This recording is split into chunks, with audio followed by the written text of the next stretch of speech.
Hello साथियों, आप लोग का मंत्रा ट्यूटर किस ऑनलाइन प्लेटफॉर्म में बहुत बहुत स्वागत है। साथियों हम लोग शिक्षक भर्ती का तैयारी करने वाले हैं, है ना। तो शिक्षक भर्ती से संबंधित हम सबसे पहला जो सब्जेक्ट है ना, तो पहला सब्जेक्ट है इंग्लिश, है ना। तो इंग्लिश का हम लोग टॉपिक वाइज हम लोग प्रिपरेशन करने वाले हैं, टॉपिक वाइज तैयारी करने वाले हैं, ठीक है। तो चलिए हम इंग्लिश का सबसे पहले बेसिक से स्टार्ट करेंगे, ठीक है। बेसिक के बाद उसमें से हम टॉपिक में आएंगे। तो देखिए इंग्लिश का जो सिलेबस है शिक्षक भर्ती में, वो सिलेबस है language learning and language acquisition. Syllabus का नाम है लैंग्वेज लर्निंग एंड एक्विजिशन। ये सिलेबस का सबसे पहला टॉपिक है ना। लैंग्वेज लर्निंग और लैंग्वेज एक्विजिशन सिलेबस का क्या है, सबसे पहला टॉपिक है। अब देखिए साथियों, सबसे पहले हम जान लेते हैं थोड़ा सा इंग्लिश लैंग्वेज के बारे में, इंग्लिश पेडागॉजी के बारे में, है ना। इंग्लिश का पेडागॉजी स्टार्ट हम कैसे करेंगे, किस टाइप से पढ़ना चालू करेंगे, और जो एग्जाम में जो पॉइंट से क्वेश्चन पूछा गया है ना, या पूछा जा सकता है, उस टॉपिक को हम लोग पहले देखने का प्रयास करेंगे। फिर हम आएंगे जो सिलेबस में जो दिया गया है language learning and language acquisition, उसको पढ़ेंगे, ठीक है। चल क्लियर हुआ, चलो अब हम लोग आगे बढ़ेंगे, है ना साथियों। चल देखिए, तो सबसे पहले साथियों इंग्लिश लैंग्वेज क्या होता है ना। लैंग्वेज के डेफिनेशन से भी हमारा क्वेश्चन पूछा गया है ना। तो सबसे पहले हम लोग देख लेते हैं English language. English language, English language. अब देखिए साथियों, लैंग्वेज क्या होता है। Language is a medium through which we can express our ideas, thought and feeling. देखो लैंग्वेज क्या है, language is a medium through which,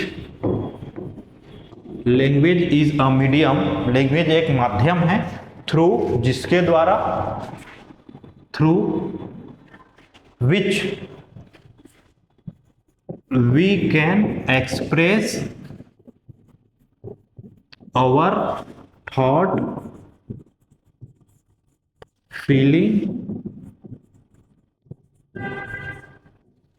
express our thought, feeling and ideas, ठीक है साथियों। देखिए तो ये लैंग्वेज का सामान्य डेफिनेशन है। इंग्लिश लैंग्वेज क्या है, language is a medium through जिसके द्वारा, विच हम, वी कैन एक्सप्रेस हम क्या कर सकते हैं, एक्सप्रेस कर सकते हैं, वर्णन कर सकते हैं, बता सकते हैं क्या, अवर हमारे, किसको किसको बता सकते हैं, थॉट मतलब विचार, विचार, फीलिंग भावनाएं, और इसको बता सकते हैं अपने आइडियाज को, तर्क को। तो ये लैंग्वेज का सामान्य डेफिनेशन है। अब देखिए इससे प्रश्न पूछा गया है ना।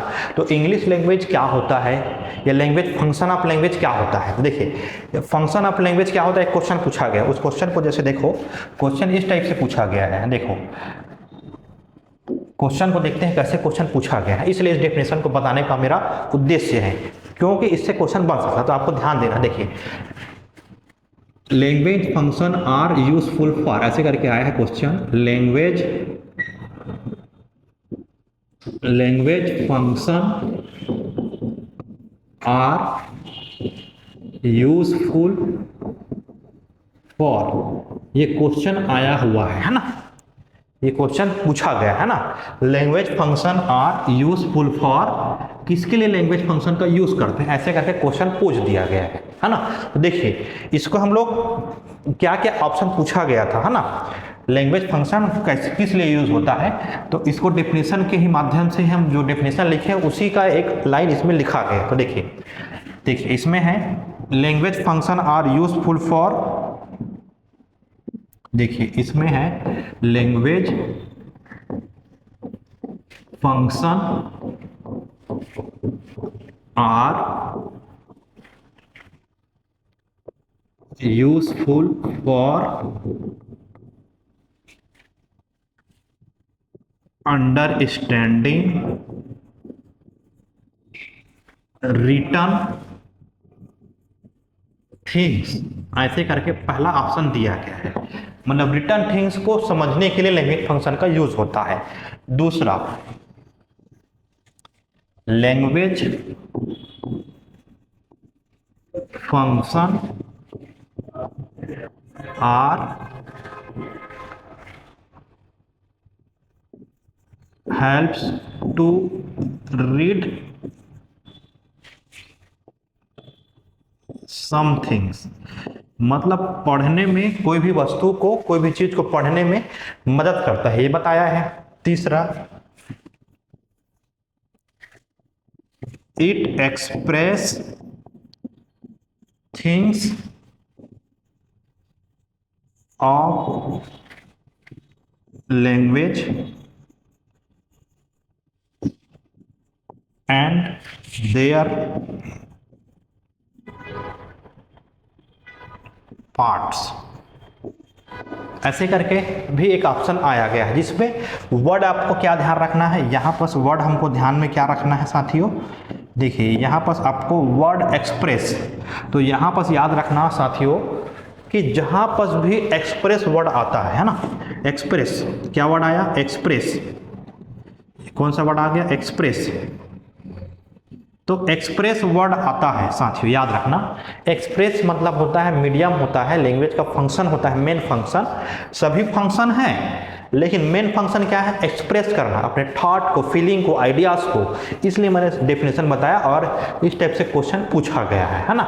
इसमें हो सकता है थोड़ा बहुत रिटर्न में अलग हो, लेकिन सेंस इसी का, लैंग्वेज फंक्शन का सेंस क्या निकल के आता है, एक्सप्रेस करना है वस्तुओं को, भाषाओं को, है ना, और उनके पार्ट क्या कहलाता है, लैंग्वेज फंक्शन, और उसको इंग्लिश लैंग्वेज में यूज करते हैं। लैंग्वेज क्या है, language is a medium through which we can express our ideas, thought, feeling, ये होता है लैंग्वेज। ठीक, चलिए क्लियर हुआ, चलो ठीक है, इसको नोट भी करते जाना है ना।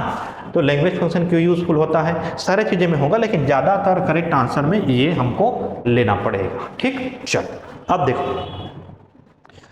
अब देखो ये लैंग्वेज का फंक्शन लिखा गया, लेकिन देखो लैंग्वेज जो होता है, अब लैंग्वेज में अगर हम देखेंगे तो सबसे छोटा स्मॉलेस्ट यूनिट लैंग्वेज का क्या होता है ना, तो इसी को देख चर्चा करते हैं। इससे भी क्वेश्चन बना गया है ना, तो इसको भी ध्यान से पढ़ेंगे। चलो अब हेडिंग हम लोग डालेंगे element of language, element of language, language के एलिमेंट मतलब तत्व, है ना। तो एलिमेंट ऑफ लैंग्वेज क्या हो जाएगा, देखो एलिमेंट ऑफ लैंग्वेज होता है, देखिए सबसे जो छोटा यूनिट होता है लैंग्वेज का, इंग्लिश लैंग्वेज हो, हिंदी लैंग्वेज हो, कोई भी लैंग्वेज हो, तो उसका सबसे छोटा यूनिट होता है फोनोमी। क्या होता है, फोनोमी, ये सबसे छोटा यूनिट है। फोनोमी वर्ड याद रखना, फोनोमी, फोनिम या फोनिम बोलेंगे, फोनोमी बोलो, फोनिम बोलो। फोनिम क्या होता है, it is the smallest unit of language, भाषा की सबसे छोटी इकाई होती है। स्मॉलेस्ट यूनिट ऑफ लैंग्वेज मतलब ये क्या है, भाषा की सबसे छोटी इकाई है। स्मॉलेस्ट यूनिट का मतलब क्या होता है, सबसे छोटी इकाई है, किसका, भाषा का। तो भाषा का सबसे छोटा इकाई क्या होता है, फोनिम। क्या होता है साथियों, फोनिम, फोनिम, क्या पढ़ेंगे इसको, फोनिम, फोनिम, फोनिम। अब देखिए फोनिम जो होता है, इसका खुद का मीनिंग नहीं होता है, इसका स्वयं का मीनिंग नहीं होता है ना, इसका स्वयं का मीनिंग नहीं होता है। इट डजंट या डज नॉट सेल्फ मीनिंग, इसका स्वयं का खुद का मीनिंग नहीं होता है। ठीक है, क्या याद रखना है, इसका स्वयं का खुद का मीनिंग नहीं होता है। ठीक है, मतलब जैसे एग्जाम्पल हम लोग देखेंगे, तो इसका खुद का मीनिंग नहीं होता में, जैसे मैं लिखूंगा ए लिख दिया, बी लिख दिया, है ना, एक्स लिख दिया, वाई लिख दिया, पी लिख दिया, है ना, मतलब जितने भी लेटर्स हैं, है ना, वो लेटर्स का स्वयं का इसका खुद का मीनिंग है क्या? नहीं है।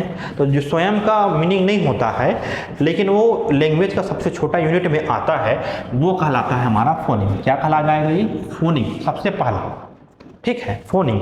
अब देखिए ये साउंड का भी है ना, स्मॉलेस्ट यूनिट ऑफ साउंड भी है ना, या इसी को बोल सकते हैं it is a unit of sound, it is also unit of sound. एक साउंड का ये यूनिट होता है, साउंड की इकाई है ये, है ना, यह क्या है? एक साउंड की इकाई है ना, ये क्या है? साउंड की इकाई है। साउंड मतलब आवाज की ये क्या है? एक प्रकार से इकाई है ना, साउंड की ये क्या है? इकाई है, ठीक है। अब देखो उसके अलावा देखो, अब ये साउंड आ गया, मतलब smallest unit of language phoneme कहला है, फोन से समझ में आ रहा है, साउंड से रिलेटेड है। अब इसी का स्टडी करते हैं, उसको क्या बोला जाता है ना। देखिए दूसरा पॉइंट लिख लेंगे, फोनोलॉजी। फोनोमी है तो फोनोलॉजी, ये स्टडी ऑफ साउंड पैटर्न है, फोनोलॉजी। फोनोलॉजी ये क्या होता है? Phonology it is the study of sound and their pattern। ये साउंड का अध्ययन करता है और उनके पैटर्न का, किस पैटर्न फॉर्म में है, किस फॉर्म में है, उसका अध्ययन क्या कहलाता है? फोनोलॉजी। तो स्मॉलेस्ट यूनिट ऑफ लैंग्वेज क्या कहलाएगा? फोनिम। या स्मॉलेस्ट यूनिट ऑफ साउंड भी बोलेंगे तो ये भी क्या है? स्मॉलेस्ट यूनिट ऑफ साउंड भी बोलेंगे। इसका मतलब भी क्या होता है साथियों? साउंड का सबसे छोटा यूनिट भी क्या है? फोनिम है। लैंग्वेज का भी सबसे छोटा यूनिट क्या है? फोनिम है। लेकिन फोनिम में याद रखना, इसका स्वयं का मीनिंग नहीं होता है, स्वयं का अर्थ नहीं देता है, स्वयं का अर्थ नहीं होता है, इसको याद रखेंगे, नहीं होता है, ठीक है। और साउंड का स्मॉलेस्ट यूनिट है तो साउंड के अध्ययन को क्या बोला जाता है? फोनोलॉजी। क्या बोलते हैं? फोनोलॉजी, इसको याद रखें। तो study, it is the study of sound and there pattern, क्या कहला जाएगा? Phonology. Smallest unit of sound क्या कहलाता है? फोनिम। या स्मॉलेस्ट यूनिट ऑफ लैंग्वेज बोलेंगे तब भी क्या है? फोनिम है। लैंग्वेज बोलो चाहे इसी क्या बोल सकते हो? साउंड। तो साउंड का सबसे छोटा यूनिट बोले चाहे लैंग्वेज का सबसे छोटा यूनिट बोले, दोनों का मतलब क्या होता है? सेम होता है। इतना हमको ध्यान में रखना है, इसका खुद का मीनिंग नहीं होता। ये फोनोलॉजी हो गया, ठीक, यहां तक क्लियर है। चलिए आगे बढ़ते हैं, है ना। नेक्स्ट, अब देखो, अब इसके बाद साउंड से हम लोग स्मॉलेस्ट यूनिट ऑफ साउंड हो गया लैंग्वेज का, साउंड का स्मॉलेस्ट यूनिट ऑफ लैंग्वेज को पेडागॉजी में क्या करते हैं? फोनिम। फोनिम हो गया और फिर साउंड का स्टडी करते हैं, उसको फोनोलॉजी कहते हैं। अब उसके बाद देखो अगला आता है वर्ड। अब तो देखो स्मॉलेस्ट यूनिट ऑफ वर्ड का सबसे छोटा इकाई को क्या बोला जाता है? मॉर्फिम। क्या बोलते हैं? मॉर्फिम। तीसरा पॉइंट लिख सकते हैं, मॉर्फिम। मॉर्फिम क्या बोलेंगे? मॉर्फिम। ये क्या होता है? ये मॉर्फिम जो होता है मिनिमल यूनिट है या स्मॉलेस्ट यूनिट है किसका? वर्ड का। It is the smallest unit of words that have own meaning, जिसका खुद का क्या होता है साथियों? अर्थ होता है। own meaning होता है, इसका खुद का क्या होता है? अर्थ होता है। ये स्मॉलेस्ट यूनिट ऑफ किसका है? वर्ड्स का है। वर्ड्स का सबसे छोटा यूनिट है और इसका खुद का मीनिंग होता है। इसको और डिवाइड नहीं कर सकते, है ना। और इसको क्या नहीं कर सकते हैं? Can't divide further, can't divide further, मतलब इसको और विभाजित नहीं कर सकते हैं। मतलब वर्ड अपने आप में क्या है? इसका कंप्लीट मीनिंग देता है, ठीक। तो ये स्मॉलेस्ट यूनिट ऑफ लैंग्वेज अगर बोला जाए जिसका खुद का मीनिंग निकलता है ना, तो वो हो जाएगा मॉर्फिम। और बिना अर्थ वाला क्या कहला जाएगा? फोनिम। तो स्मॉलेस्ट यूनिट ऑफ लैंग्वेज अगर ये ऐसा बोला जाए तो वो क्या हो जाएगा? आंसर आपको क्या लेना है? फोनिम। लेकिन smallest unit of language that has own meaning, जिसका खुद का मीनिंग होता है, उस स्थिति में हमको मॉर्फिम टिक करना है अगर स्मॉलेस्ट यूनिट ऑफ लैंग्वेज बोला जाए तब। ठीक है, या उसी को क्या बोला जाएगा, वर्ड बोला जाएगा। ठीक, चलिए, मतलब मॉर्फिंग जो है स्मॉलेस्ट यूनिट ऑफ लैंग्वेज होता है, लेकिन इसका खुद का मीनिंग होता है। अगर बिना मीनिंग का बोला जाए तो फोनिम इसका आंसर हो जाएगा। अगर स्मॉलेस्ट यूनिट ऑफ लैंग्वेज में फोनिम ऑप्शन में फोनिम लगाना है। ठीक, लेकिन स्मॉलेस्ट यूनिट ऑफ क्या है, ये वर्ड है जिसका कंप्लीट मीनिंग होता है। ठीक, चलिए अब देखो, अब हमको क्या करना है, अब देखो, अब ये वर्ड हो गया है ना, तो वर्ड का स्टडी को, जैसे फोनिम का स्टडी को क्या बोले थे, साउंड की स्टडी क्या बोले थे, फोनोलॉजी, और वर्ड की स्टडी को बोलते हैं मॉर्फोलॉजी। क्या बोलते हैं, मॉर्फोलॉजी। अब देखिए मॉर्फोलॉजी क्या होता है, मॉर्फोलॉजी होता है study of word and their relationship between, it is the study of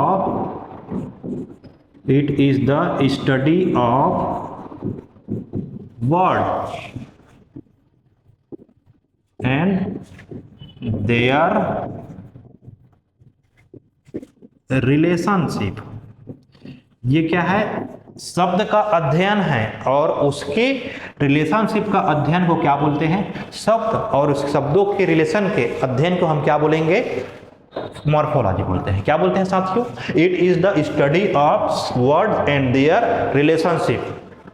ठीक है, मतलब रिलेशनशिप का मतलब क्या है, वर्ड कैसे बनता है ना, रिलेशनशिप का मतलब क्या है, शब्द का निर्माण कैसे होता है, वर्ड कैसे फॉर्म होते हैं, वर्ड कैसे फॉर्म होते हैं, शब्द की संरचना कैसे हो रही है, शब्द कैसे बन रहा है। जैसे मैं बोलूंगा आई एम इम्प्रॉपर, समझना इम्प्रॉपर। अब इम्प्रॉपर में आई एम हमारा क्या है, सामने में जुड़ के, इम्प्रॉपर मतलब ये प्रीफिक्स है, क्या है साथियों, प्रीफिक्स है। प्रीफिक्स का मतलब हो गया उपसर्ग, है ना, तो ये रिलेशनशिप बता रहा है, मतलब प्रॉपर का इम्प्रॉपर हो गया और वर्ड को कनेक्ट कर रहा है, प्रॉपर वर्ड को इम्प्रॉपर कर दे रहा है, तो ये प्रीफिक्स भी हो गया, है ना। तो वर्ड का रिलेशन कैसे हो रहा है, वर्ड कैसे बन रहा है, किस प्रकार से बन रहा है, उस सभी का स्टडी को हम क्या बोलते हैं साथियों, क्या बोलते हैं, मॉर्फोलॉजी बोलेंगे। क्या बोलेंगे, मॉर्फोलॉजी। ठीक, यहां तक क्लियर हुआ, इसको नोट कर सकते हैं। It is the smallest unit of word that have one meaning can divided further, ये मॉर्फिम हो गया। उसके बाद मॉर्फोलॉजी, वर्ड के अध्ययन को हम क्या बोलेंगे, स्टडी ऑफ वर्ड, क्या कहेंगे, क्या कहेंगे, मॉर्फोलॉजी। और वर्ड कैसे बनता है इसका भी इसमें स्टडी करते हैं। ठीक, चलिए अगला देखो, क्लियर हुआ यहां तक, चल आगे बढ़ते हैं। देखिए साथियों, इसके बाद अगला आता है हमारा सेंटेक्स। अगला क्या आता है, सेंटेक्स।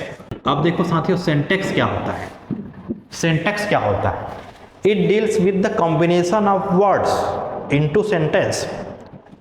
ये क्या होता है, it deals with the combination of word into sentence, it deals with the combination, it deals with the combination of words into sentence। ये क्या डील करता है, क्या बताता है, डील्स मतलब बताना, with the combination of words into sentence, मतलब कॉम्बिनेशन का मतलब होता है जमाना, एकत्र करना, है ना। किसको एकत्र करेगा, वर्ड को किसमें बनाएगा, सेंटेंस में, मतलब ये सेंटेंस है एक प्रकार से। मतलब ये क्या होता है, it is a grammatical structure, it is a grammatical structure of sentence, ऐसा बोल सकते हैं अपन लोग। ठीक है, क्या बोल सकते हैं साथियों, it deals with the combination of words into sentence, या ये क्या है, ग्रामेटिकल स्ट्रक्चर होता है, ग्रामेटिकल स्ट्रक्चर होता है, ग्रामर की संरचना होती है ना, इससे वाक्य का निर्धारण होता है, ऐसा बोला जा रहा है सेंटेक्स में। मतलब पांचवा पॉइंट इसको बोल सकते हैं। ठीक, अगला पॉइंट, अब देखो अगला होता है हमारा सीमेंटिक्स। क्या होता है साथियों, सीमेंटिक्स। अब देखिए सीमेंटिक्स क्या होता है, देखिए साथियों, ये जो होता है, इट डील्स विद द, ये भी डील्स करता है, सेंटेंस ही है एक प्रकार से, है ना। It deals with the meaning of all, meaning of all, क्या, ऑल वर्ड्स, है ना, all words in given sentence. ठीक है, तो ये क्या बताता है, डील करता है, मीनिंग करता है, अर्थ को बताता है, all words in given sentence, जो भी सेंटेंस है, जो भी वाक्य है, उसमें वाक्य सही क्रम में है, सही जमा हुआ है कि नहीं जमा हुआ है, सही अर्थ दे रहा है कि नहीं दे रहा है। मतलब ये सिमेंटिक्स क्या देता है, वाक्य का प्रॉपर अर्थ निकालता है, वाक्य का प्रॉपर अर्थ निकालता है, प्रॉपर अर्थ देता है, प्रॉपर मीनिंग देता है, अर्थ देता है। क्या करता है, वाक्य का प्रॉपर अर्थ देता है, वो सिमेंटिक्स है। अब दोनों में देखो, जैसे मैं एक सेंटेंस लिखता हूं, समझने का प्रयास करेंगे। देखिए जैसे मैं लिखा, राम ड्राइव अ साइकिल, ठीक है।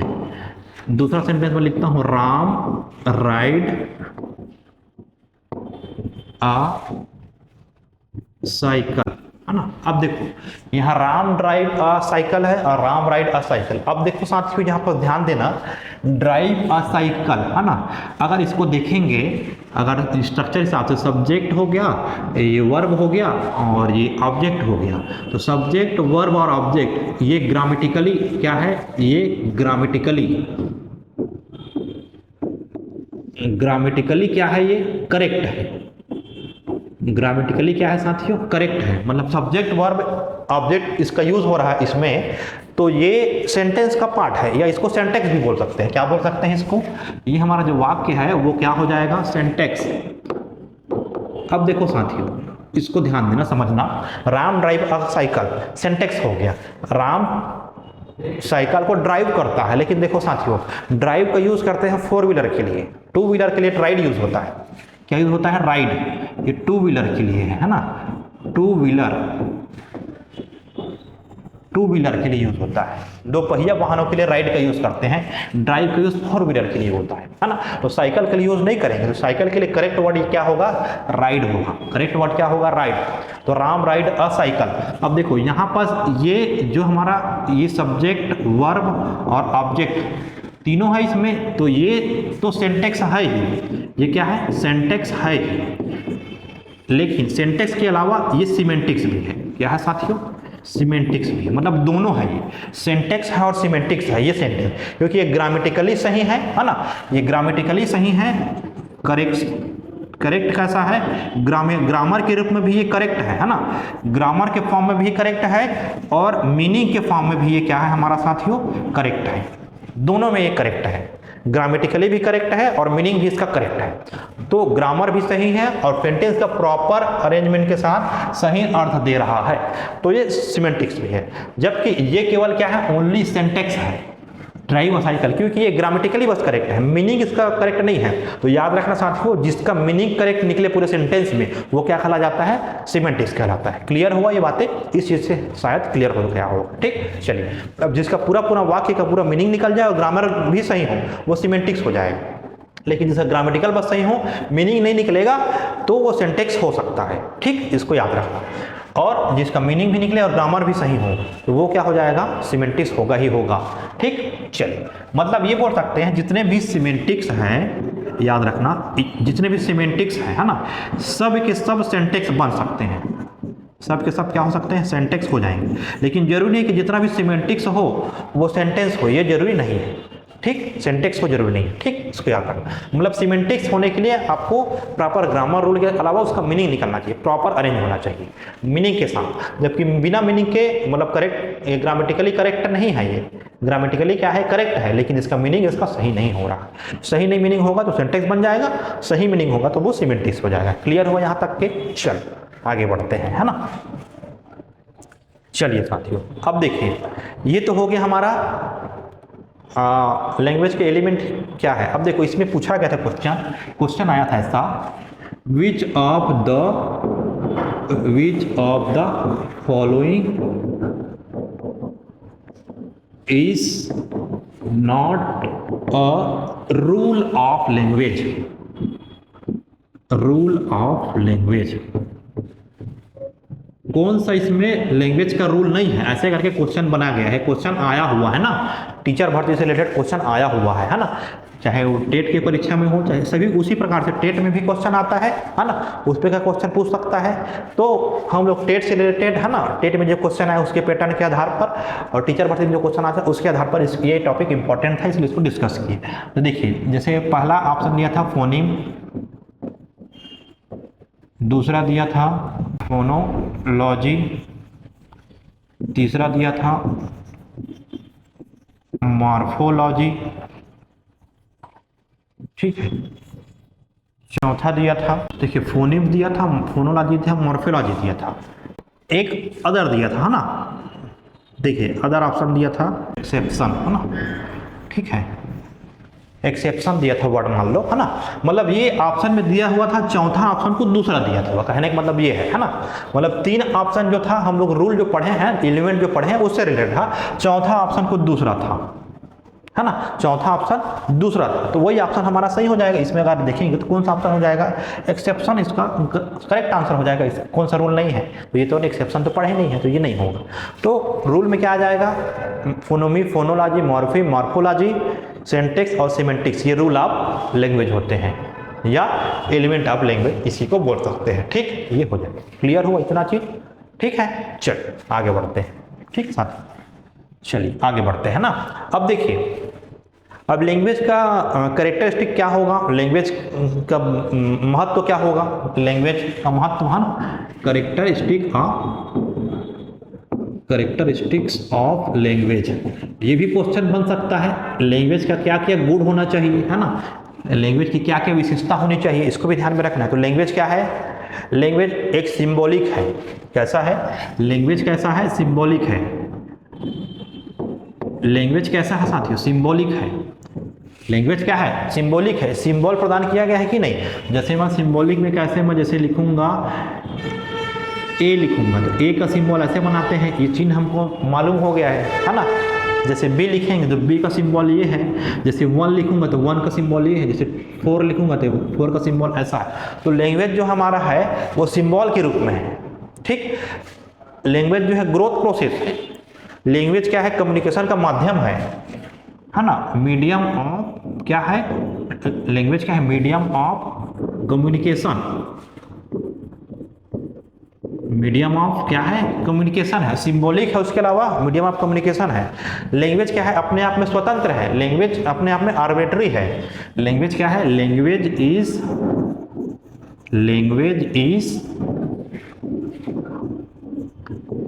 आर्बिट्रेरी, कैसा है, लैंग्वेज जो है अपने आप में आर्बिट्रेरी है, आर्बिट्रेरी याद रखना, क्या है, लैंग्वेज आर्बिट्रेरी है, मतलब स्वतंत्र है। अब स्वतंत्र कैसे है, देखो साथियों, लैंग्वेज स्वतंत्र कैसे है, मतलब लैंग्वेज अपने आप में स्वतंत्र भाषा है, कैसे है, मतलब ये सिंबल प्रदान करने के लिए स्वतंत्र है। जैसे हम लोग, जैसे पी को ऐसा सिंबल बनाया गया, हो सकता है पी को ऐसा सिंबल बना देता, मतलब पी का सिंबल ये ऐसा बनाया, तो स्वतंत्र है लैंग्वेज को बनाने के लिए सिंबल को। एस का सिंबल ही हम उसको जान रहे हैं, हो सकता है एस का सिंबल ऐसे रहा हो, जबकि ये ट्रायंगल है ना। तो ये जरूरी नहीं है कि लैंग्वेज का हम जो सिंबल प्रदान करते हैं उसके लिए स्वतंत्र है, कैसा भी सिंबल उसको दे सकते हैं, उसके बाद वो चलन में आ गया है, ठीक। तो लैंग्वेज क्या है, आर्बिट्री है, इसको याद रखना है, ठीक है। लैंग्वेज क्या है, आर्बिट्री है ना, इसको भी याद रखना है आप लोगों को। चलिए चौथा पॉइंट हम लोग लिख सकते हैं, क्या, ये सोशल से रिलेटेड है, समाज से रिलेटेड है, प्रोडक्टिव है ना। लैंग्वेज क्या है, ये सोशल है, लैंग्वेज क्या है, एक सामाजिक है, समाज से रिलेटेड हुए हैं, रिलेटेड है ना, कल्चर से रिलेटेड हुए हैं, है ना। प्रोडक्टिव है, क्रिएटिव है, लैंग्वेज क्या है, प्रोडक्टिव है, इसको याद रखना। लैंग्वेज क्या है साथी, प्रोडक्टिव है एंड क्रिएटिव है। तो ये सब क्या है, लैंग्वेज की विशेषता है, लैंग्वेज के कैरेक्टरिस्टिक है। क्या है, कैरेक्टरिस्टिक मतलब होता है विशेषता। तो लैंग्वेज की विशेषता क्या क्या है, देखो लैंग्वेज की विशेषता क्या क्या है साथियों, विशेषता में सिंबॉलिक है, मीडियम ऑफ कम्युनिकेशन है, लैंग्वेज आर्बिट्री है, सोशल है, प्रोडक्टिव है और क्रिएटिव है। तो इतना चीज़ हमको ध्यान में रखना है। लैंग्वेज क्या है, यूनिक भी है, क्या बोल सकते हैं, यूनिक, क्योंकि इसका फंक्शन स्टाइलिंग खुद का फंक्शन वो होता है ना। लैंग्वेज क्या है, यूनिक है। लैंग्वेज क्या है, लैंग्वेज इज यूनिक, ऐसा भी बोल सकते हैं। अब यूनिक है क्यों, because it has own functioning, own function. देखिए लैंग्वेज क्या है, यूनिक है, अपने आप में क्या है साथियों, यूनिक है। क्यों यूनिक है, क्योंकि इसका खुद का अपना फंक्शन होता है, खुद का रूल रेगुलेशन होता है। अलग अलग सब्जेक्ट के लिए अलग अलग, जैसे गणित का रूल रेगुलेशन अलग होता है, हिंदी का अलग होता है, ग्रामर का इंग्लिश का अलग अलग होता है ना, साइंस के लिए अलग उसमें मेथड लगता है। तो सब लैंग्वेज जो है, जितना भी लैंग्वेज बना हुआ है, लैंग्वेज से ही हमारा सब्जेक्ट बना हुआ है, तो यूनिक है क्योंकि उसका सबका अलग अलग फंक्शन होता है, सबका अलग अलग कार्य होता है, इसलिए इसको यूनिक बोल सकते हैं। ठीक, इतना चीज़ समझ में आया। अब देखो कुछ इंपॉर्टेंट पॉइंट हमको ध्यान में रखना है लैंग्वेज से संबंधित इंपॉर्टेंट फैक्ट। अब देखिए आईएमपी फैक्ट क्या है लैंग्वेज के बारे में। देखो इंग्लिश लैंग्वेज को एसोसिएट ऑफिशियल लैंग्वेज भी कहा गया है। क्या कहा गया है? इंग्लिश लैंग्वेज को एसोसिएट ऑफिशियल लैंग्वेज कहा गया है। कौन से एक्ट में कहा गया है? तो 1963 का एक्ट है। इसमें इंग्लिश को क्या कहा गया है? ये एक्ट 1963 ऑफिशियल लैंग्वेज एक्ट बोलते हैं इसको। क्या बोलते हैं? Official language act. ये कब आया है? तो ऑफिशियल लैंग्वेज एक्ट 1963 में आया है, 1963 में आया है। इसमें आर्टिकल है 343(2) दूसरे में 343 में कहा गया है इंग्लिश को एसोसिएट ऑफिशियल कहा गया है। इंग्लिश को क्या कहा गया है? English is a associate official language. English को क्या कहा गया है साथियों? एसोसिएट ऑफिशियल लैंग्वेज कहा गया है। इसका मतलब एसोसिएट ऑफिशियल लैंग्वेज का मतलब क्या है? मतलब इंग्लिश को सहायक, एसोसिएट मतलब सहायक ऑफिस का भाषा कहा गया है। सहायक मतलब पहली भाषा क्या है? सहायक भाषा जो है ऑफिशियल लैंग्वेज का वो हिंदी है, मतलब इसको एसोसिएट ऑफिशियल लैंग्वेज कहा गया। इसका मतलब क्या है? एसोसिएट मतलब दूसरा हो गया। मतलब हम लोग क्या बोल सकते हैं? इंग्लिश जो है, इंग्लिश क्या है साथियों? English is a second language. क्या है? इंग्लिश क्या है साथियों? सेकेंड लैंग्वेज, ऐसा भी बोल सकते हैं। इंग्लिश क्या है? हमारा सेकेंड लैंग्वेज है, ऐसा भी हम लोग बोल सकते हैं। तो एक्ट 1963 में क्या कहा गया है? इंग्लिश को एक लागू हुआ कब? 1963 में, एसोसिएट ऑफिशियल लैंग्वेज। इसमें इंग्लिश को क्या कहा गया है? English is associate official language. या ये आर्टिकल को याद रखना है 343(2) में इंग्लिश को क्या कहा गया है? Associate official language. और इंग्लिश क्या है? सेकेंड लैंग्वेज है। ये बताया गया एक्ट 1963 में। ठीक, उसके बाद अब एनसीएफ 2005 आया है। एनसीएफ 2005 में क्या कहता है? देखिए साथियों, एनसीएफ 2005 क्या कहता है? National curriculum framework. एनसीएफ का फुल फॉर्म है ना। इसमें इंग्लिश को क्या कहा गया है? इंडिया में जो इंग्लिश है एक ग्लोबल लैंग्वेज है इन मल्टीलिंगुअल कंट्री में। ठीक है, मतलब इंग्लिश एक ग्लोबल लैंग्वेज की तरह काम करता है। देखिए मतलब एनसीएफ 2005 मतलब एनसीएफ का मतलब होता है नेशनल करिकुलम नेशनल करिकुलम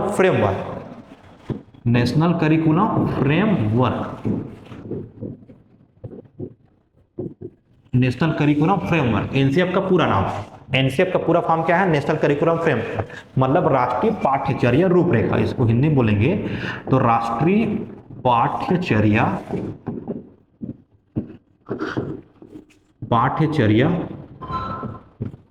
रूपरेखा। फ्रेमवर्क मतलब रूपरेखा, तो राष्ट्रीय पाठ्यचर्या रूपरेखा 2005 में आया है। तो इसको क्या कहा गया है? इसमें इंग्लिश को English India in global language in multilingual country, मतलब बहुभाषी कंट्री में इसको ग्लोबल लैंग्वेज कहा गया है। इसको क्या कहा गया है? इंग्लिश। ठीक है, इन इंडिया, इंडिया में English in India is a global language. English क्या है? इन इंडिया में ग्लोबल लैंग्वेज है, भारत में ग्लोबल लैंग्वेज है, क्योंकि यहां क्या होता है? इन अ मल्टीलिंगुअल कंट्री। मल्टीलिंगुअल मतलब इसमें बहुभाषी, मतलब भारत में हम लोग क्या करते हैं? बहुत सारे भाषा का यूज करते हैं। तो बहुत सारे भाषा का यूज करते हैं, उसमें English in India is a global language. तो ये भारत में इंग्लिश को क्या कहा गया है? ग्लोबल लैंग्वेज कहा गया है, वैश्विक भाषा कहा गया है। वैश्विक भाषा मतलब विश्व स्तरीय भाषा है ऐसा बोला गया है। किसमें? एनसीएफ 2005 में, एनसीएफ 2005 में ये बताया गया है, नेशनल करिकुलम फ्रेमवर्क राष्ट्रीय पाठ्यचर्या रूपरेखा में ये कहा गया है English in India is a global language. English जो है इन इंडिया भारत में ग्लोबल लैंग्वेज है। क्यों है?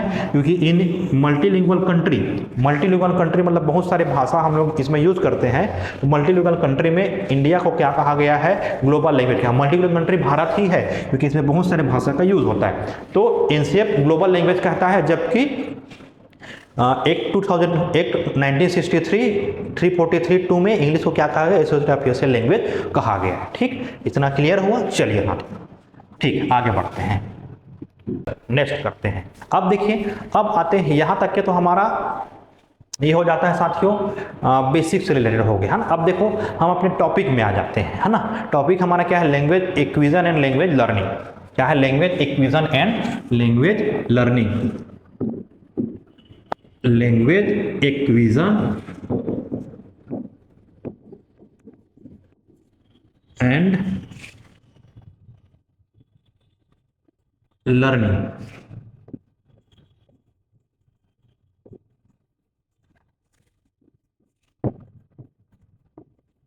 Language acquisition and language learning ये टॉपिक है ना। ये हमारे सिलेबस का पाठ्यक्रम है, सिलेबस का टॉपिक है, मेन टॉपिक है, इंपॉर्टेंट टॉपिक है। इससे 1 से 2 क्वेश्चन बनता है ना। तो लैंग्वेज एक्विजिशन क्या होता है? भाषा अधिग्रहण क्या होता है? देखिए, लैंग्वेज एक्विजिशन क्या होता है? Language acquisition is the process by which human acquire the capacity to perceive and comprehend the language.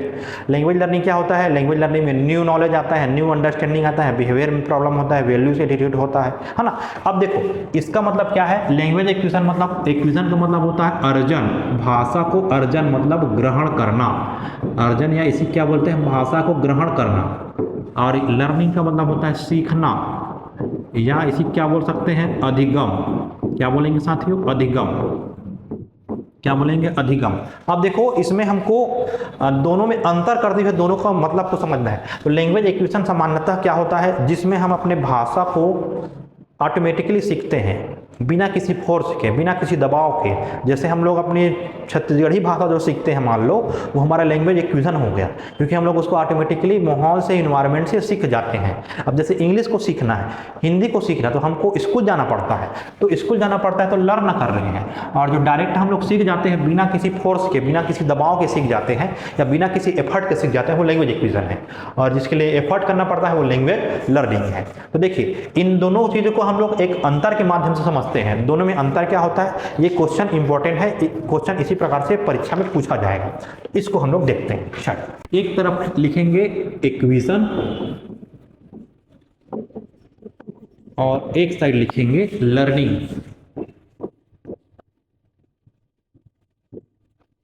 देखो लर्निंग और एक्विजिशन दोनों में अंतर हमको समझना है। तो देखिए सबसे पहला एक्विजिशन क्या होता है? सब कॉन्शियस प्रोसेस होता है। एक्विजिशन क्या होता है? सब कॉन्शियस प्रोसेस होता है। एक्विजिशन क्या है? इट इज अ सब कॉन्शियस प्रोसेस। कैसा प्रोसेस है? सब कॉन्शियस मतलब अवचेतन प्रोसेस है, सब कॉन्शियस प्रोसेस है, जिसमें हमको एक्टिव होने की जरूरत नहीं होती, एकाग्र होने की जरूरत नहीं पड़ती। इसका मतलब होता है एकाग्र का ना होना। तो एकाग्र का ना होना वो क्या कहलाता है? सब कॉन्शियस कहलाता है। जबकि लर्निंग क्या है? लर्निंग में हमको एकाग्र होना पड़ता है, एक्टिव होना पड़ता है। ये क्या है? It is a conscious process. कैसा प्रोसेस है साथियों? Conscious process. ये पॉइंट बहुत ज्यादा इंपॉर्टेंट है ना, इससे क्वेश्चन बना हुआ ये पॉइंट से। सब कॉन्शियस और ये कॉन्शियस प्रोसेस ना, ये कॉन्शियस है। अब देखिए एक्विजिशन कॉन्शियस है ना, इसमें कॉन्शियस होने की जरूरत नहीं है, मतलब ये इनफॉर्मल है, एक सिस्टम में नहीं होता है, तो ये इनफॉर्मल प्रोसेस है। इट इज अ इनफॉर्मल, ये इनफॉर्मल है, मतलब एक फॉर्मेट में नहीं है, सही फॉर्मेट में नहीं है, मतलब इनफॉर्मल। जबकि ये क्या हो जाता है? Formal. It is a formal process. कैसा है साथियों? Formal process. ये फॉर्मल प्रोसेस है। फॉर्मल मतलब सिस्टम, एक सिस्टमेटिक वे में अरेंज होता है लर्निंग, मतलब सीखते जाते हैं, सीखते जाते हैं, बाय रूल से सीखते जाते हैं, है ना, ग्रामर से सीखते जाते हैं, देख के सीखते जाते हैं, लर्न करके सीखते जाते हैं, वो फॉर्मल हो गया। इनफॉर्मल मतलब अनौपचारिक, ठीक है। अब देखिए मतलब ये इनफॉर्मल का मतलब क्या होगा, अब ये देखो मतलब ये है इट इज नेचुरल, मतलब इक्वेशन क्या है, नेचुरल है, इक्वेशन क्या है साथियों, नेचुरल है, जबकि ये क्या है, आर्टिफिशियल है। क्या है, आर्टिफिशियल है। ये क्या हो, आर्टिफिशियल है, बनावटी है, ये नेचुरल है, ये बनावटी है। तो लैंग्वेज लर्निंग है वो आर्टिफिशियल है, जबकि लैंग्वेज एक्विजिशन क्या है, नेचुरल है। ठीक, चलो आगे बढ़े। अगला पॉइंट हम लोग डाल के लिख सकते हैं, चौथा पॉइंट। देखिए चौथा पॉइंट क्या लिखेंगे, ये एक्विजिशन है इस साइड और इधर क्या है साथियों, लर्निंग है ना। तो देखिए चौथा पॉइंट इसका क्या हो जाएगा, देखिए एक्विजिशन फोकस करता है कम्युनिकेशन पे, जबकि ये फॉर्म में फोकस करता है। ये एक्विजिशन फोकस किस में करता है, फोकस ऑन फॉर्म, मतलब रूप में फोकस करता है, रूल में फोकस करता है, जबकि ये फोकस किस में करता है, फोकस ऑन, ये सॉरी उल्टा हो गया ना, इसको ध्यान रखना, फोकस ऑन, ये फोकस करता है, देखना ये फोकस करता है साथियों कम्युनिकेशन में फोकस करेगा ना, इसको ध्यान में रखना पापा, ये कम्युनिकेशन में फोकस करता है। ये फोकस करता है फॉर्म में ना, फॉर्म में मतलब रूप में, रूल में फोकस करता है, इसका मतलब रूल, तो नियम में फोकस करता है, जबकि ये कम्युनिकेशन में फोकस करता है, मतलब कितना बच्चा कम्युनिकेट करना जानता है, कितना बोलना जानता है, ये समाज में फोकस करता है। ठीक है, चलिए एक्विजिशन हो गया। अगला देखो, एक्विजिशन में होता है जो नॉलेज होता है वो इम्प्लिक्ट नॉलेज होता है। क्या होता है, इम्प्लिक्ट नॉलेज, है ना, इम्प्लिक्ट नॉलेज, इम्प्लिक्ट नॉलेज होता है। अब इम्प्लिक्ट नॉलेज क्या होता है, इम्प्लिक्ट नॉलेज क्या होता है, मतलब बच्चों के अंदर जो खुद मौजूद गुण होता है, मतलब इसको बोल सकते हैं निहित ज्ञान, मतलब बच्चों में जो समझ होता है, जो ज्ञान होता है, उनके अंदर पहले से मौजूद होता है, तो मौजूद होता है वो एक्विजिशन होगा, इसलिए उसको इम्प्लिक्ट कहा गया। जबकि जो लर्निंग है वो सीख के ग्रहण करते हैं, तो ये होता है एक्सप्लिक्ट नॉलेज। इसका क्या होता है, एक्सप्लिक्ट नॉलेज, एक्सप्लिक्ट नॉलेज। लर्निंग क्या होता है, एक्सप्लिक्ट नॉलेज, मतलब इसका जो ज्ञान होता है वो स्पष्ट होता है, स्पष्ट होता है क्योंकि इसको सीखता है, जबकि इसके अंदर निहित इम्प्लिक्ट होता है। एक्विजिशन क्या होता है, बच्चों के अंदर खुद का ज्ञान होता है, या हम लोग के अंदर जो मौजूद गुण होता है वो इम्प्लिक्ट हो गया तो एक्विजिशन में आता है, जबकि जो सीख के ग्रहण करते हैं वो एक्सप्लिक्ट नॉलेज है, स्पष्ट ज्ञान होता है, सीखा जाता है। मतलब ये जो बोला जाए तो ये जो है पिकिंग अप, मतलब पिक करके आया गया है, ये पिकिंग अप प्रोसेस है ये, जबकि ये पिकिंग अप नहीं है, ये क्या है, नोइंग है, मतलब इसको उठा दिया गया है, कहीं से उठा के लाया गया है, उठा के सीख गए, देख के सीख गए अचानक से, जबकि ये क्या है, हमारा नोइंग है, नोइंग नॉलेज है, मतलब हम जान के सीखे हैं, सीखना पड़ रहा है, एफर्ट करना पड़ रहा है ना। ये डिपेंड करता है किस पर, ये डिपेंड करता है, एक्विजिशन डिपेंड करता है हमारे मनोवैज्ञानिक पर, माने मस्तिष्क पर फोकस करता है, मनोविज्ञान पर फोकस करता है, एप्टीट्यूड पर फोकस करता है, मतलब एप्टीट्यूड मनोवृत्ति पर फोकस करता है, एप्टीट्यूड मतलब एक्विजिशन किस पर फोकस करता है, हमारे मनोवृत्ति पर, हमारे मन में क्या चल रहा है ना, उस पर फोकस करता है। जबकि ये एटीट्यूड पर, हमारे योग्यता पर फोकस करता है, कौशल पर फोकस करता है। फोकस किस पर करता है, ये एटीट्यूड, एटीट्यूड का मतलब हो गया कौशल पर फोकस करेगा, है ना, योग्यता पर फोकस करेगा। तो ये पॉइंट को ध्यान में रखना साथियों, कम्युनिकेशन पर फोकस करता है, फॉर्म में फोकस करता है लर्निंग। इम्प्लिक्ट नॉलेज है, निहित ज्ञान होता है, स्वयं के अंदर जो मौजूद होता है, स्पष्ट ज्ञान होता है जो सीखा जाता है। इसमें पिकिंग अप प्रोसेस है, मतलब उठा के लाया गया है लैंग्वेज को एक्विजिशन में, और नोइंग लैंग्वेज, लैंग्वेज को जानने के बारे में है। ये एप्टीट्यूड पर फोकस करता है, मनोवृत्ति पर डिपेंड है ना, मतलब एप्टीट्यूड पर ये डिपेंड है, एप्टीट्यूड पर डिपेंड है, जबकि ये एटीट्यूड पर डिपेंड है, मतलब हमारा ये कौशल आधारित लर्निंग होता है, जबकि ये मनोवृत्ति पर, मन में जो विचार आता है वो एक्विजिशन हो गया। ठीक है, वो सही हो चाहे गलत हो। अब देखो अगला क्या होता है, इसमें बच्चों को एक्विजिशन में क्या होता है, बच्चों को बहुत सारे अवसर प्रदान किए जाते हैं सीखने के लिए, है ना। इसमें इक्विजन में बहुत सारे सीखने के अवसर प्रदान किए जाते हैं, है ना। तो इक्विजन में अगला पॉइंट हम लोग लिख सकते हैं, इक्विजन में क्या कर सकते हैं, और इधर आ जाएगा लर्निंग। देखो अगला पॉइंट हम लोग लिख सकते हैं, 8वां पॉइंट बना के लिख सकते हैं ना। इसमें क्या होता है, इसमें बच्चों को बहुत ज्यादा अवसर प्रदान किया जाता है, उसको बोलेंगे एक्सपोजर, है ना। Massive exposure, massive exposure, exposure का मतलब होता है अवसर। इसमें बच्चों को क्या कहा जाता है, मैसिव एक्सपोजर टू स्टूडेंट, मतलब बच्चों को इसमें बहुत ज्यादा अवसर प्रदान किया जाता है, ठीक है। मैसी मतलब बहुत ज्यादा मात्रा में, बहुत मात्रा में बच्चों को क्या किया जाता है, अवसर प्रदान किया जाता है सीखने के लिए अपने मन से। जबकि लर्निंग में क्या होता है, इसमें लिमिटेड है ना, limited exposure to the student.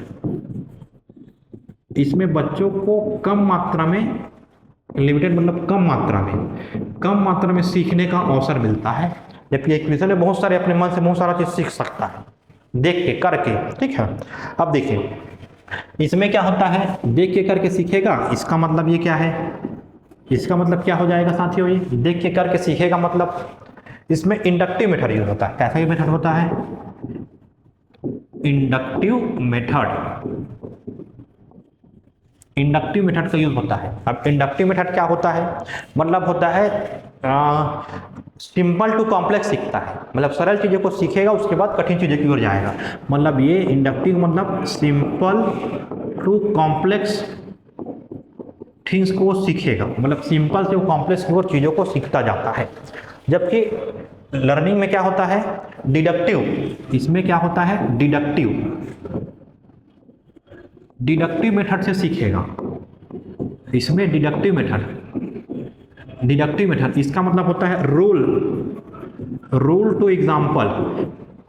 इसमें क्या होता है, पहले बच्चों को रूल वगैरह बताया जाता है, उसके बाद उसके एग्जाम्पल को एक्सप्लेन किया जाता है, तो ये डिडक्टिव मेथड होगा। इंडक्टिव मेथड में सिंपल टू कॉम्प्लेक्स वे में टीचिंग कराया जाता है, सीखा जाता है ना। इसमें इक्विजन में क्या यूज होता है, याद रखना, इसमें यूज होता है नेटिव लैंग्वेज का। क्या यूज होता है, नेटिव लैंग्वेज का यूज होता है। जबकि इसमें नेटिव लैंग्वेज बोलो या इसी क्या बोल सकते हैं, मदर टंग, है ना, मातृभाषा का यूज होता है, मदर टंग। नेटिव लैंग्वेज मातृभाषा, आसपास की भाषा, पड़ोसी भाषा, उसी को मदर टंग कहा गया है, ठीक है। इसको याद रखना, इंपॉर्टेंट पॉइंट है ना ये। मदर टंग का यूज होता है, नेटिव लैंग्वेज यूज होता है इक्विजन में। जबकि इसमें सेकेंड लैंग्वेज यूज होता है। क्या यूज होता है, लैंग्वेज लर्निंग में सेकेंड लैंग्वेज क्या यूज होता है साथियों, सेकेंड लैंग्वेज, या इसी क्या बोलेंगे, टारगेट लैंग्वेज। क्या बोलते हैं, टारगेट लैंग्वेज, द्वितीयक भाषा या टारगेट भाषा का यूज होता है, ठीक है। इसमें अब देखो अगला, देखो इतना चीज क्लियर हुआ।